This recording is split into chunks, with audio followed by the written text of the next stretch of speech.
going to do a screen share here as well.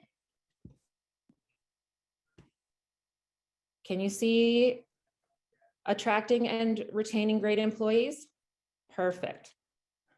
So I will move to our first slide. So our biggest challenge in hiring in Invermere has been employee housing, and many of the employees that are hired are unable to find housing, as Derek has just brought up to us. And it's particularly difficult at the lower end of the scale, but everybody is finding this challenge. In 2016, there was a survey done to determine the amount of increase in population.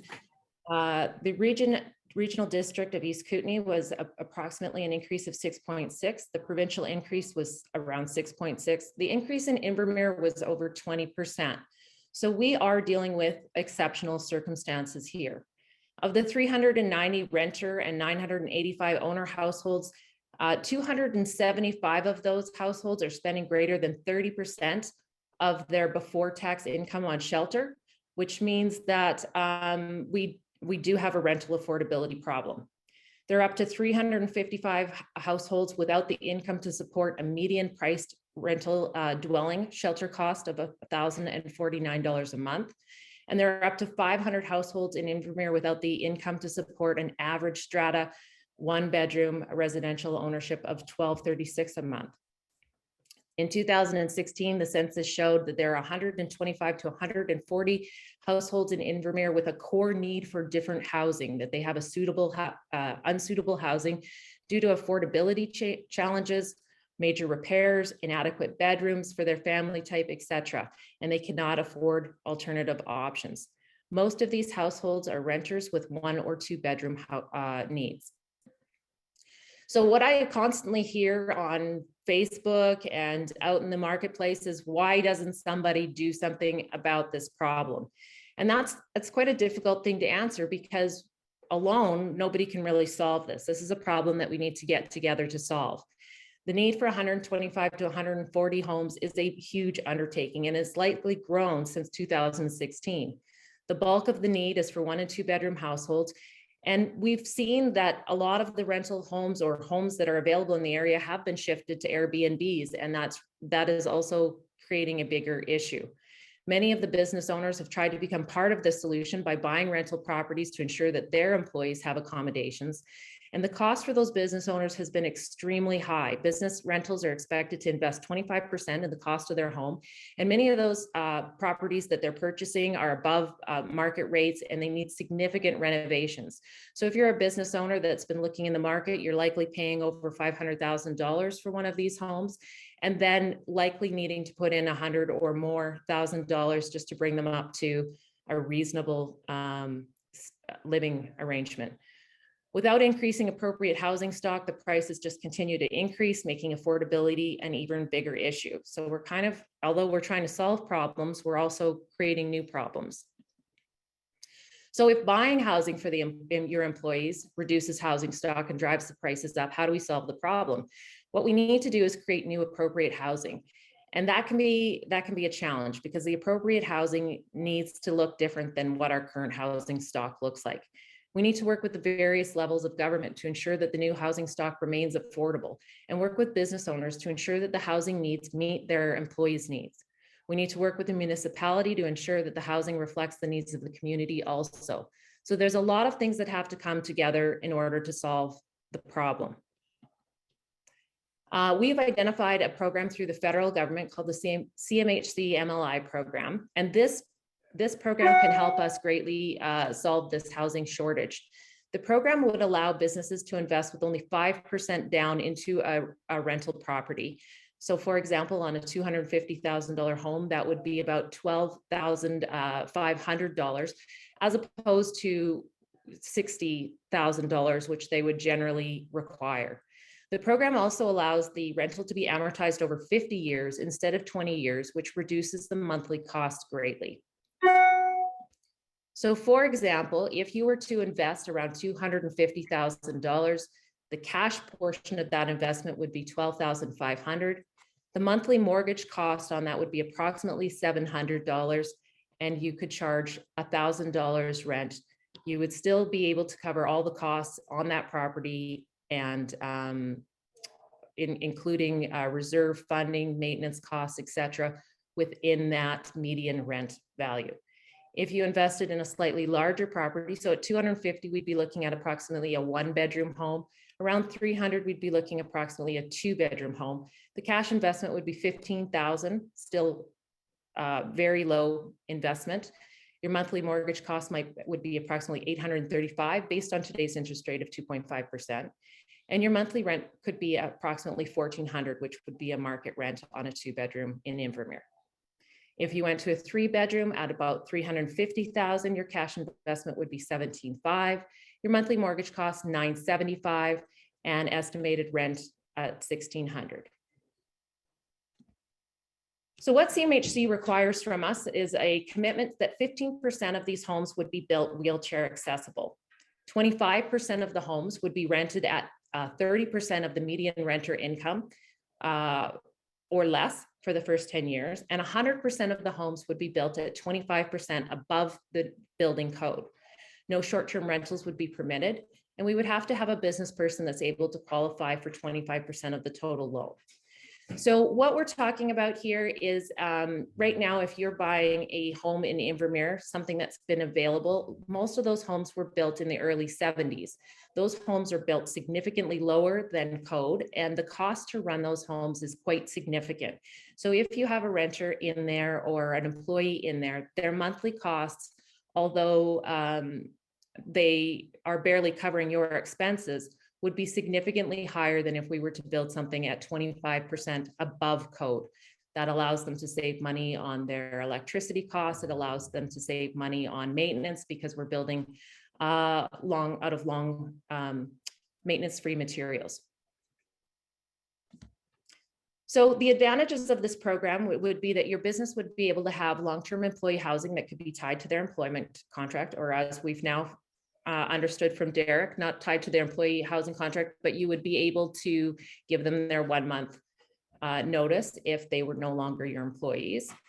The business would have a significant hiring advantage since it could provide housing at a very affordable cost. You would have a long-term asset that could continue to appreciate in value, and the short-term costs are very minimal. The asset will be built at a much higher standard than a regular dwelling, ensuring low monthly utility costs and low maintenance costs overall. And the development is that we're looking at planning is near all the schools and in a developed area. So it's a significant advantage to the employee. We're also looking within the development of adding a daycare, and there is a large park style boulevard and substantial parking included in the development. A little bit about us. Generation Homes is a partnership between myself and my father. We have been building in Red Deer. Well, my father's been building in Red Deer since the 70s. He started our company, Avalon Master Builder, in 1983 in Red Deer, and he did that to try to overcome some of the economic issues of the early 1980s. There was significant inflation at that period, and a lot of people were not able to afford their larger homes. So he looked at building high value, low cost housing at that time. So we've been working since 1983 as a builder of affordable housing. I started in the industry in 1997 in central Alberta, and then moved the company up to Calgary in the early 2000s. And I've been in Invermere now over 11 years. I worked on the farmhouse project next to PharmaSave, and that's developed 30 houses for subsidized housing with BC Housing. And we have a real passion for providing high quality, affordable housing and looking for solutions to these types of problems. The community that we are proposing is called Pinetree Valley. This community is at the lower end of Pine Ridge and is directly across from the Westside Park development. It is west of that development. So very close to EMP, walking distance to the high school, also walking distance to Laird. The community, we're proposing to have 108 homes. 25% of those would be 1-bedrooms. There would be a few 3-bedrooms, with the bulk of the homes around or in 2 bedrooms. Phase 1, as you can see, is 9 buildings. Each of the buildings house 4 dwellings. Because we have significant elevation from the east side to the west side, we're able to have the homes entered on as bungalows on either side. So you can enter directly into your home without very many stairs, whether you're entering from the east or whether you're entering from the west, which is a significant advantage in that you don't, it's not a large apartment building. You're not dealing with a lot of different people. So that's nice as well. This area here in the middle is the park space, and on the end is where we're planning the daycare here. As you can see from the drawing, we have significant parking. We have some nice green spaces. The homes are all planned to have some type of a deck or outside amenity space. We're planning the dwellings. We're looking at trying to make them look as much as we can as though they are one home. So when you drive down that street, you'll see 9 homes, but there will actually be 36 units within those 9 homes. We want to use different elevations to create a really nice streetscape. And I think that we've done that with these elevations that we're showing here. So it'd be a typical 2-bedroom design. So most of our 1-bedroom designs are bungalows. Our 2-bedroom designs are bungalows. When we get into a 3-bedroom design, we're looking at a 2-story. So you would have internal stairs. The benefit, again, is I have to have 15% of these homes to be wheelchair accessible. So having a lot of bungalow designs makes that nice and easy. It also is very efficient because stairs take up a lot of space.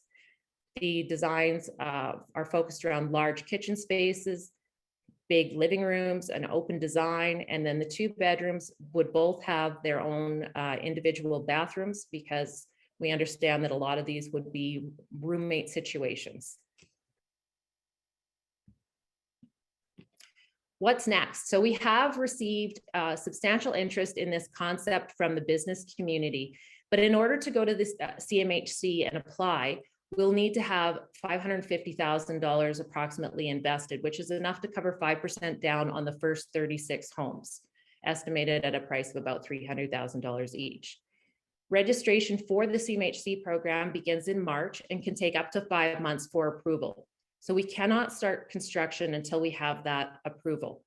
Investment opportunities we can't get going on those until we have all the information, which we don't quite have yet. We have our black line drawings, but any construction drawings that I need firm pricing. But we are looking in February to start allowing people to make their investment opportunities. And hopefully we'll have construction scheduled to begin this summer with possession dates in fall and before next summer. So what else do we need to know? My deadline for CMHC is to get a proposal to them by March 31st.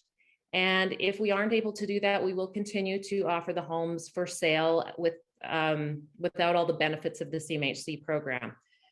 It will take up to 5 months to approve the application, and there is no guarantee that it would be approved.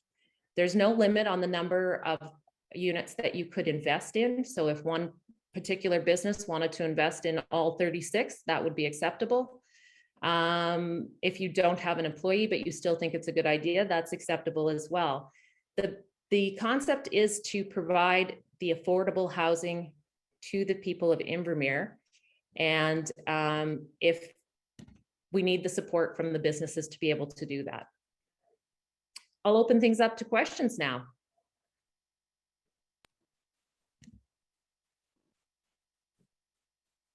None. Oh, I got a quick one. So quick question. These are, can you talk a little bit about, are these market purchases? Is it a non-market? Like, how are you able to construct a house that size and sell it for $300,000? So there's four homes within one building. We're looking at square footages on a 1-bedroom of around 550, a 2-bedroom around 800, and a 3-bedroom around 1,200 square feet. So they aren't large properties, but we are working very hard to provide as much value as we can in that small space. in terms of whether they're market or not market, assuming that we can get all the partnerships together and to apply for the CMHC program, then they will not be offered to the market. If we are unable to do that, then we will continue to sell just as a market dwelling. Yeah, so just to add on that, so is there sort of the secret sauce that I haven't been able to figure out yet, but I'm not a builder. Is there some leverage there with the CMHC program, and then the construction cost of a business in Invermere can purchase a unit for $300,000, or what you said, one business could purchase all of the units. Could they not just keep them for a year, or it's speculative? Like, how do you eliminate this speculative market in here so that somebody's not buying them at 3 and selling them at 6 a year from now? So the way that the program works, and actually is Brittany on the call here? Yeah. Yes, I am. Maybe you can go through the structure before we answer that question. Sure. Yeah, I think that would be helpful. I think so. I will just share my screen here. All right. All right. Can you guys see development of the property up on the screen here? Yes. Okay, perfect. So basically how we're thinking of structuring this is Christine's joint venture company currently will own the entire property.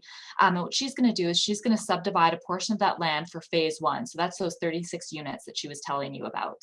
And what we would do is we would mortgage or register a mortgage just on that subdivided portion. And that would be insured by the CMHC program that Christine was just talking about. So this mortgage would cover both the construction cost and the cost of the land purchase just for that first phase of hopefully 36 units. So then what would happen is Christine's joint venture company would enter into an agreement with another company that we're thinking will structure as a limited partnership. And so what would happen is the limited partnership would hire Christine's joint venture company to actually develop this property. And in return, Christine's company would agree to sell the property to the limited partnership.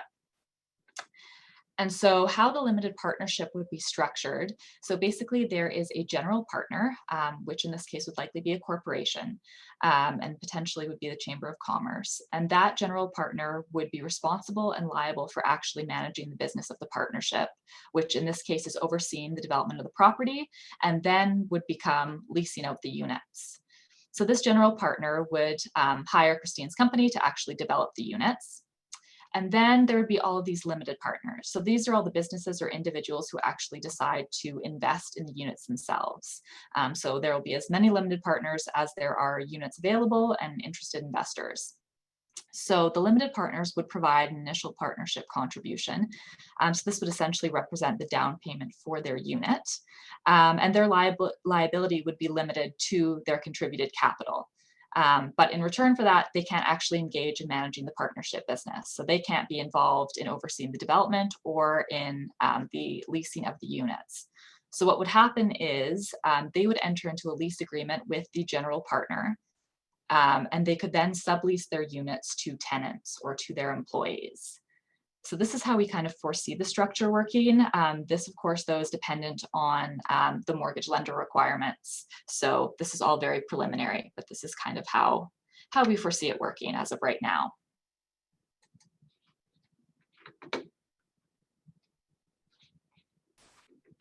Does that answer your question about the secret sauce, Randy, or is there? Well, the corporate structure is pretty typical of these types of developments. But again, so at the end of the day, you get this incredible project developed, and a business, said business, the limited partner A buys in at $300,000, whatever. And again, what's the exit? What's the requirement? I guess you don't know yet what the funding requirements are going to be that might limit the potential. I mean, $300,000 in Kelowna area. It's got to be, what would be the market rent, or what would be the market purchase on a building like that? The purchase on each building? Yeah, so it's be 1.2 per building approximately. There's four dwellings per building. Okay, so you wouldn't actually own the entire building. Okay, so if you did own all 4 units, $1.2 million. We don't know yet if it's going to be price restricted, you know.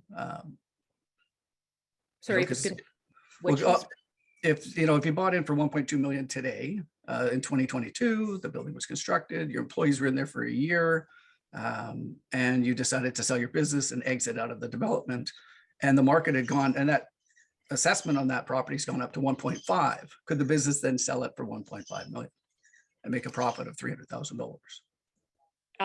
yes, that is what we're proposing. The Okay. value of the property will be somewhat restrained by the fact that the general partner is going to be controlling the rents. Okay. Okay, thank you. Yeah, that Well, answered there's my also question. the fact, I just want to confirm to you, you're not actually buying the property. You're going to be leasing it initially for the term of the mortgage. So, which in this case with the CMHC program could be up to 50 years.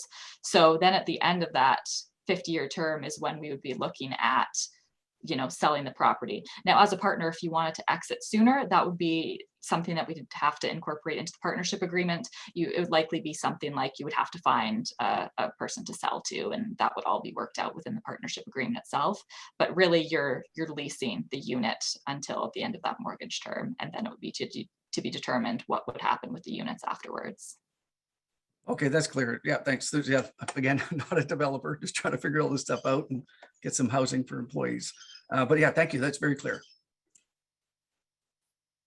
Brittany, are there any CMHC requiring any restricted covenants to be registered on title or anything of that nature? Is there any way that they're going to be looking to try and create that security? And I think that's where I've just lost that gentleman's name there, where Randy was perhaps coming from there in order to kind of protect this for long term. I appreciate what you're talking about, that you're going to have a master lease and then a sublease potentially. But yeah, just would there be any other CMHC looking for any other kind of restrictive covenants being registered or anything along that nature? From my understanding, and we will get more involved as we go through this process. But from my understanding, CMHC is looking to achieve three things with this particular program. The first is that they want the building to be more energy efficient. So that's where I will have to prove as I build it that it's 25% better than code. They're looking for increasing the number of accessible homes in the area. And so again, we have to have 15% accessibility. We won't be able to make those homes not accessible. I don't know why anybody would want to anyway. And then the third thing is the affordability. So 25% of those homes we have to guarantee over the long run are going to stay below that 30% median rent level for our area. So while that number will change over time, we are guaranteeing for the long run that we have 25% of those homes under that amount to create the affordability. Have you been able to dive into any of the specific details on that?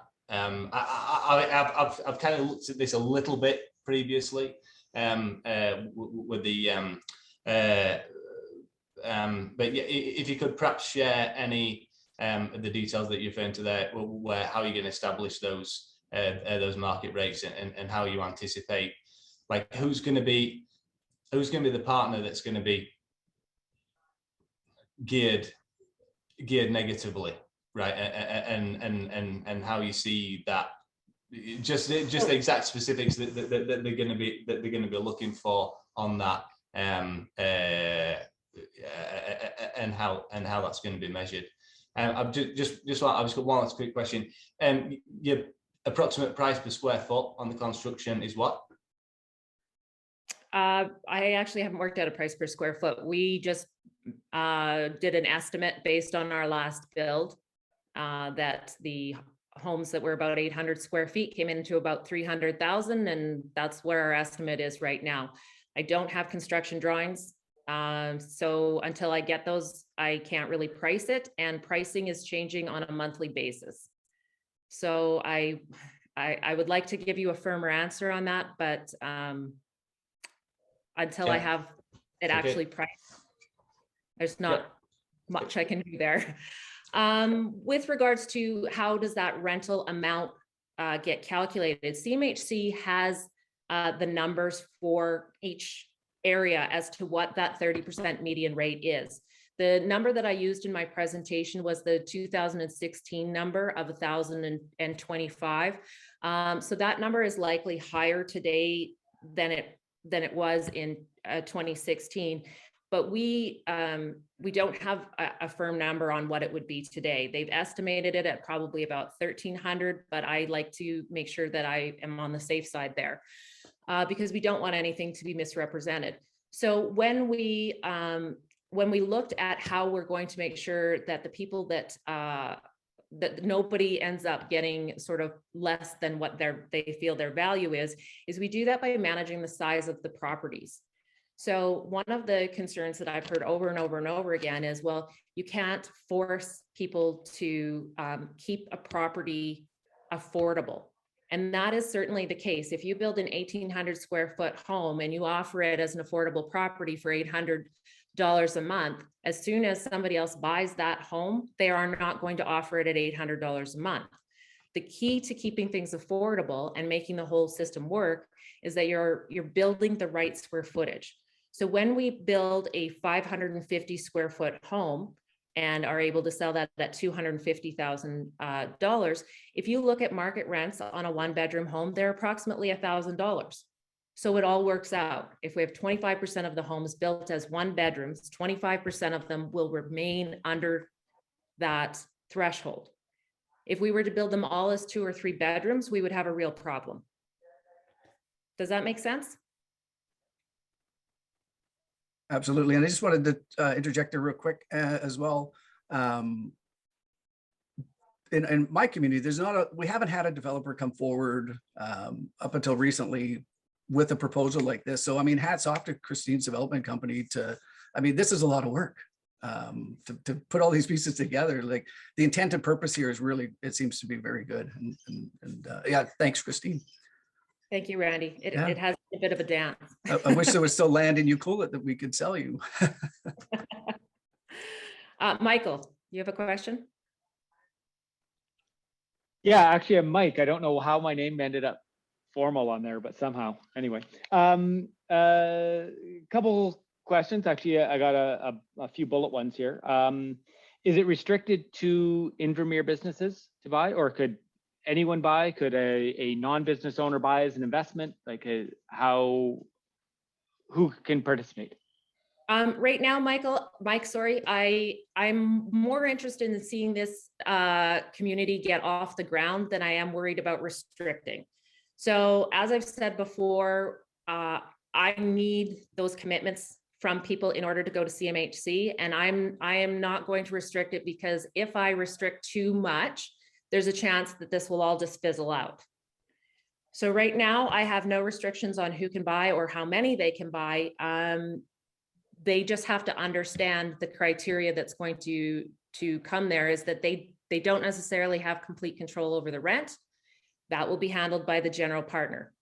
And they don't necessarily have 100% of control over how some of the things will be managed. That again will be managed through the general partner.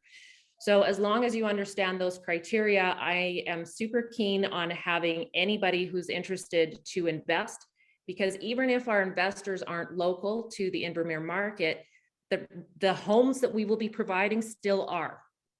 And that's the main problem we're trying to solve right now. I would love it if all of the investors were business owners in Invermere. That would be fantastic. I don't know today that that's my reality. As I said, phase 1 is 36 homes or 9 buildings. We have 108 in total that we can offer this way. So I have lots of room for different people to support at different levels. Okay. Next. Sorry, I just had a few other quick questions. If you have it, are you required to be part of the supplying renters as well, or can you? No. Especially like, get So it? Okay, you can put it in the pool? you can put it into a pool. So if you have a business and you want to maintain that particular, or there's 4 homes that are for your personal use, then you will be required to pay all the rents on that ongoing, and then work with your employees to sublease or however you want to do that. At the point where you are unable, or you no longer want to maintain that arrangement, absolutely, there will be a pool of available, or people looking for that, and it will just go into the pool. Next question is, where are you at with District of Invermere Council? Where we are at is the piece of land that we've chosen is zoned appropriately for this type of development. So things are looking very good. They're very, very supportive of the development as a whole. There are a few things that I need them to step up for to show support for this development for CMHC. And they have agreed, at least in principle, that they are willing to do those things. So I think we're looking really great. I'm still, before they can really connect with us, I need to have a development permit on their desk. And I do not have that just yet. I expect that probably middle of February, we should have the development permit, and approval should be shortly after that. They are very supportive of the concept, though. Okay, I think that should be it for questions. I'm trying to stop a dog battle royale from behind me here, so Nice. get back to that. That's awesome. We have a couple of questions in the comments from a bit ago. We'll go Michael and then Rob and then Ada. I can read Michael's, it's a bit back there. Do all of the CMHC restrictions carry on with the entire development, even if a purchaser doesn't use the CMHC funding model and uses conventional funding instead?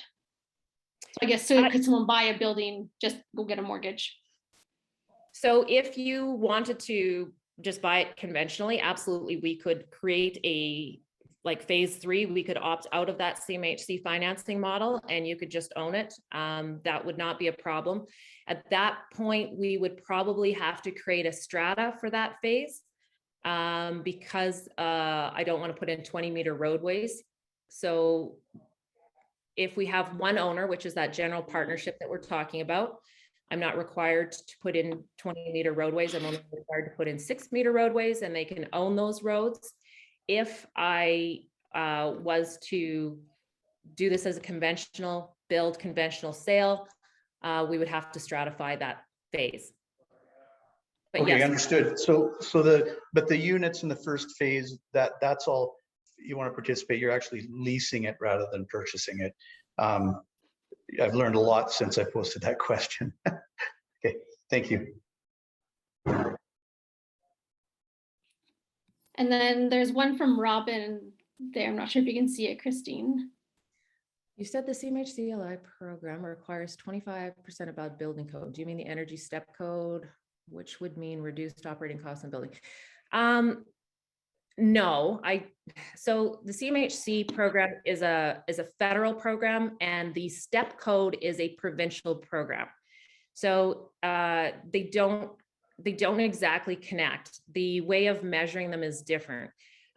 With the STEP program, there's a lot of things that they measure other than just energy efficiency. In CMHC's program, they're because it's not just for BC, it's for Alberta, BC, like everywhere. What they want us to do is we would have the program modeled at standard business building code, and it would come up with a particular energy efficiency rating.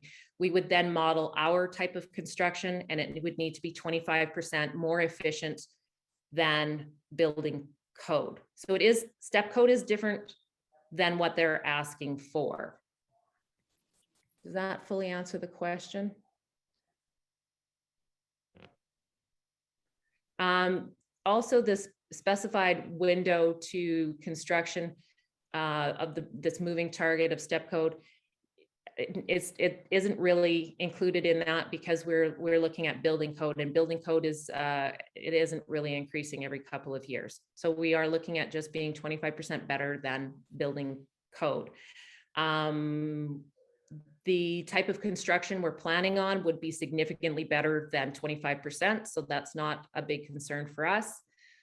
And the items within the step code would also be reached. We would be planning on about a step code 3 to 4. Right, thanks, Christine. Awesome. There's Ada, and then we'll go back to the chat. Okay. Hi, Christine. Just a quick question. Do you anticipate any strata fee?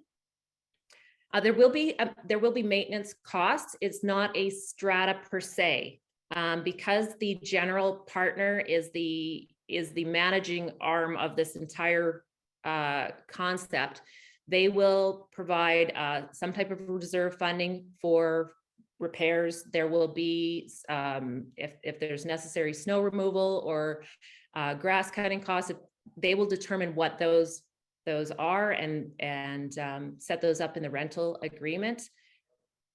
But it won't be a strata per se. So there will be additional costs, but it won't particularly be a strata. And then the second question is just what are the next steps if we're interested in getting more information or putting in some investments? How does that work? So right now, if you want more information, I'm happy to meet with you privately, and we can discuss all of the different plans and options, that type of thing. In terms of investment, I'm not able to take an investment right now until we have a few more things that a few more details sorted out. We don't want to mislead anybody or anything, so we want to make sure that before we take anybody's money that we know all the details a lot more firmly than we do today. So I think that's probably about 2 weeks away, possibly 3 weeks away. However, if you are pretty sure that this is something you're going to go ahead with, I'm happy to meet with you. We can talk about how many you're looking at, and I can put you down on a list for when we are ready to go ahead. Great, thank you so much. Ada, sorry, Teresa, Sorry. Ada and Christine, I think in our high level discussions to this point, I think it's probably going to be 2 scenarios in terms of that, GP cost. And I think one stream's going to be an employer wants to be responsible for their lease agreement and manage that themselves with their own employee in and out scenarios. And obviously we've talked a lot about that today. Or the second scenario is a stakeholder or a private person who just wants to be part of the solution will enter in the same way. However, they'll say, hey, GP general partnership, we want you to manage this in a rental pool scenario, in which case there's obviously extra work and things that come along with that. The GP at this point would probably farm that out to a professional property management service, because I don't think, if it's us, at least, I don't think we're in the business of navigating and managing that. So those are the kind of couple of the scenarios that are probably likely going to prevail as we kind of flush this out a bit more. Okay, and then we have a question from Mariska in the chat, from the bakery there. First, we have Aaron. Are you hoping to expand to other areas in our region? Well, right now, Aaron, I'm looking at getting this off the ground, and that's sort of my focus. If this goes well, could we expand? Absolutely. We would be open to expanding that to other areas. I don't like to put the cart before the horse, though. So one thing at a time. Perfect. Yeah, I was just curious, just because we've obviously had, when we were doing our BRE survey, there was quite a few businesses that said they were willing to invest in workforce housing. So seeing this new model of businesses actually saying, of course, like, we need workers, well, we're willing to put, 50,000, 100,000, however much it is to invest in it. And then if they're, like Pete was saying, that second scenario where if there's a private person or just a community member who wants to see their community grow and wants to provide housing, then there could be that investment opportunity for them to help the local economy and then obviously see some return on their investment. So it'd be really great to still follow your project in Invermere, and then obviously have conversations with other areas in the region to see if this model can be replicated in other areas. So there's 2 things that we can do looking forward to other areas. One is that if you have the team in place that's willing to do this, we can then consult to them and help them get on the same page. If you don't have a development partner that's willing to operate this type of or to start this type of development, that's something I'm absolutely willing to look at setting up in other areas. Next, all right, on to Mariska, the Invermere Bakery. Yes, absolutely. You would be able to rent to your son. So you the cost of a 1-bedroom in total would be $250,000, but you're really only looking at putting 5% down on that. So you're looking closer to $12,500 for your investment. And the mortgage is going to be all tied together. Okay, sorry. So does that mean the mortgage, does that go through a bank? Because what I was writing before, we took over April 1st. And the problem as a new business, it doesn't matter how long the business has existed, you still have to prove to banks, you know, a year and a half at least, your numbers and stuff. I mean, we have the numbers, but banks don't go. But do you guys get into the mortgage then, or how does that work? Yes, so the mortgage will be, because we're working with CMHC, there are only a few lenders that are actually interested in this arrangement. And so our CMHC consultant will be arranging the mortgage for us. And in order to do that, one of my slides in my presentation was that we do need an investor that is able to qualify for the 25% down of the phase. So if I have 6 business owners that together buy phase 1, all of phase 1, then we can work at all 6 of those business owners providing the information to the bank to get approved. If I have 36 different owners, I honestly, it's a lot of paperwork for all 36 owners to go through that. But likely, there's probably 1 or 2 people that are going to just be able to step up and say that they have the assets to secure that loan. Now, so my question, oh, sorry. Yeah. That's what we're going to try to do is within each phase, we'll find 1 or 2 business owners that have the assets to secure the mortgage for the whole phase. Rather than 36. Yeah, I hear you. Yeah, no, I understand. The only concern for me is like about the rental price. Say somebody says, hey, I buy the whole thing. The rental price, is that then still that you guys decide that? Or can they up it? That they say, hey, I'm charging 1,500 instead of the 1,000 for a 1-bedroom? So under this model, if they're working with the CMHC program, the rents will be set by the general partner, not the limited partners. If you want to buy outside of this arrangement, in possibly, as I said, we could do phase 3, then you would be looking at putting your 25% down, and you can do whatever you want with your rent. Oh, okay. Oh, so okay, but the 1-bedrooms are like, say, that is the first phase, right? Do I understand that right? There 25% of the entire development will be 1-bedrooms. So 25% of phase 1, 25% of phase 2, 25% of phase 3 will be 1-bedroom. Yeah. But easiest for you guys would be if it would be somebody who buys a lot of the houses, because otherwise what you say, you have to have 36 mortgages and it's more work for you guys too, right? It is, but that's what we're willing to solve the problem. So we're not giving for us to anybody at all. The best situation for Invermere, I think, would be to find business owners that want their community to grow, that want to support the community. And even if they're only looking at 1 home worth of investment instead of 7 homes worth of investment, they're going to, their heart's in the right place. Those are the people we want in our development. Yeah, you just have to look what is possible, especially for us as the bakery, like you get the summer workers, right? So you need place for them to stay, right? Because now we kind of depend on the people, either that the parents have their second homes, you know, that work for us in the summer. But yeah, so it is a good idea what you guys are doing. I really appreciate it. It's just, you know, getting into it as a business, see if you can qualify, you know, that kind of stuff. But yeah, that answers actually my question. Now, I understand we are leasing, say if we would do, you lease it for 50 years, right? Do I understand that right? So there's the general partnership that's going to own the entire development or the Yes, entire yes. phase. And Yeah. then you are buying into that company.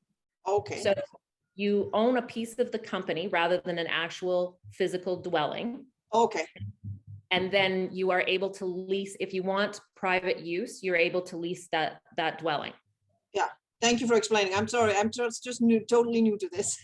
I mean, honestly, I am not a lawyer either. And my poor lawyer, Brittany there, we have circled around this numerous times with me trying to get clear on exactly how this works. So yeah, thank you.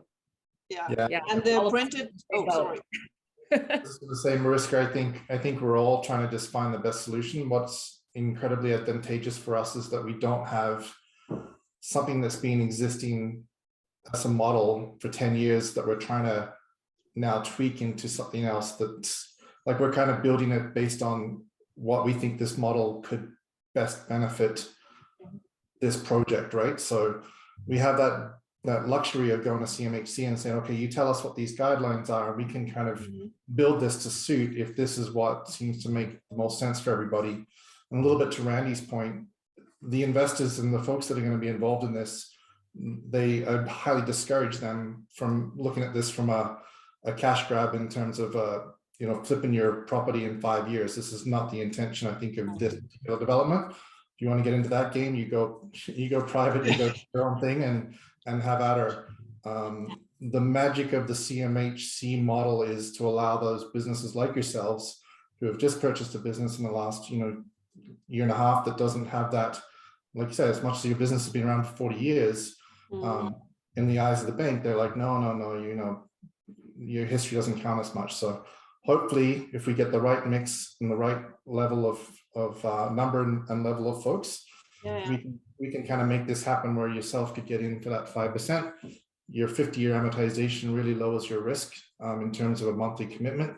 And then we put in the parameters to safeguard everybody after the fact. But it's not going to be a standard real estate investment play. You know, expecting to make 300 grand on it 2 years from now. So it's just a matter of putting in an application when everything is more to a final and then see where it ends, right? Kind of. Well, I think I don't want to speak on Christine's behalf, but I think the most important thing right now is for us to gauge serious business interest. So if you're at that point, that would be the first step, is you let Christine know. She's going to maintain a list, and as we develop out the GP and as we develop out the policies and procedures, and Brittany does her thing on the legal side, at some point we're going to say, okay, we're going to take this list of interested parties and we're calling now to sign a check for a deposit, and that's going to go in trust as we make the application. And there's the whole process. We've got to keep the district of Invermere on board, and there's a lot of moving parts to this. So at this point, I think if you're interested, you got to let Christine know, and she'll maintain that kind of vetted interest list. Okay, thank you so much for your information. Christine, can I put your email in the chat? Yes, you can. That'd be okay. And before you all laugh at my email, I used to have a Generation Homes Invermere email, but everybody found that to be too onerous. So I just went back to my one that I've had since I was like 18. Just a quick question there, Christine, what is the exit strategy for investors? So let's say if 10, 20 years down the road, this is no longer a feasible plan for us, what's the best solution? So that's going to be covered in the agreements, and likely that it'll be as simple as we'll get an appraisal for what the value in the company is worth. There'll be instructions for how that appraisal will be run, and then that's what you'll be able to sell it as. You'll offer it up to your partners in the general partnership first, and if you don't find anybody there, then you would open it up to additional business owners. Okay, great, thank you. And then Teresa, how can we get a recording of this webinar? I just want to replay it a few times since I probably missed a few points in the early part of the presentation. Yeah, for sure. You're not the first person to ask. So I will email it out to everyone who attended. And we're also, it's also being recorded for the board of director members that couldn't be here. I'll jump in really quick and tackle Rob, but I'm just going to say, Rob, that's a conversation for a beer, I think, for you and I around transit. That's a whole other kettle of fish, but point noted. And I think there is a lot of initiatives going on around joint active transportation plans for the district, tied into, you know, some work Greenways are doing, tied into an upcoming piece from the regional district on transit overall this coming year. So yeah, transit, absolutely noted that it's a major issue, and there are things happening to hopefully alleviate some of that challenge. And we'll yeah, happy to chat offline with that, if that helps. Quite a few people in town also ride bikes through the summer times as well, which, I mean, from Pinetree Road, you're talking about the base of Pinetree Road. So essentially EMP to AG would be, you know, a 4-minute bike ride down and probably a 20-minute bike ride home, but not a significant journey for sure.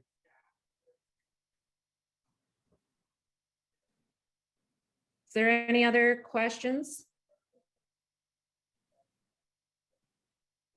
I have one other comment that's just I've been thinking about since we've started, and that's that. So for phase 1, we have 36 homes available. I already have a couple of businesses that have let me know that they're very interested in a building. So we will be creating that list, but if we don't catch you in phase 1, there will be phase 2 offered.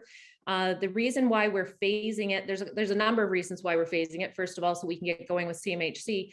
But secondly, with prices increasing so significantly, once I have the pricing for phase 1 and I release that, that will be for phase 1 only. When we get into phase 2, we will reprice again based on whatever the new costs are at that time. And we will start the process again. So there are 36 available in phase 1. That's what we're working with right now. And sort of once we have our partners for that section, then we will start looking towards phase 2. But if you are really seriously interested, it would be great to know as soon as possible, because I think that I'm hoping that they're going to fill up relatively quickly. Christine, can I add to that? Yes. Yeah, I think two things. The whole process will grind to a halt if we're kind of, you know, not kind of bringing all parts along at the same time. So if we're not working on the district of Invermere piece, or we're not working on that serious business owner list or whatever. So it really is all coming together at the same time, and we have to keep that momentum on all those fronts. And just to confirm, Christine, I think after meeting that 25% with the 1 bedroom in the phase, if a business did want to take a building to themselves, there would be some level of flexibility if they wanted like 4 2 bedrooms or whatever, as long as the metrics were met elsewhere. If they wanted a 3 bedroom, a 2 bedroom, and a 1 bedroom, or something like that. So how it will work is for phase 1, we're going to design all of the buildings up front, because my concern isn't just providing housing, it's also to provide housing that looks attractive and is an attractive addition to our community. So I have a multitude of goals that I'm trying to reach here. So yes, it's important that we have the right mix, but it's also important that when people drive by or walk by, that it's attractive. It's going to be there for 50 to 100 years, and putting a little effort into that at the front end just makes sense. So what we're going to do is we're going to design that entire streetscape up front, and that will determine where the 1 bedrooms are, where the 2 bedrooms are, where the accessible homes are, where the 3 bedrooms are, so that I get enough variation on my streetscape. I don't end up with all 9 houses looking exactly the same, which I just think over time it's going to make the community more valuable. So it will all be determined, and as soon as I have that information, I will be putting it up on my website. I expect to have have that probably within the next week and a half to 2 weeks up on the website. So you'll know where the 1 bedrooms are, where the 2 bedrooms are, where the 3 bedrooms are, and I'll have those blueprints or those floor plans up as well. So you can take a look at the different layouts as well. But that's probably another week and a half away. And the website is generationhomesinvermere.com.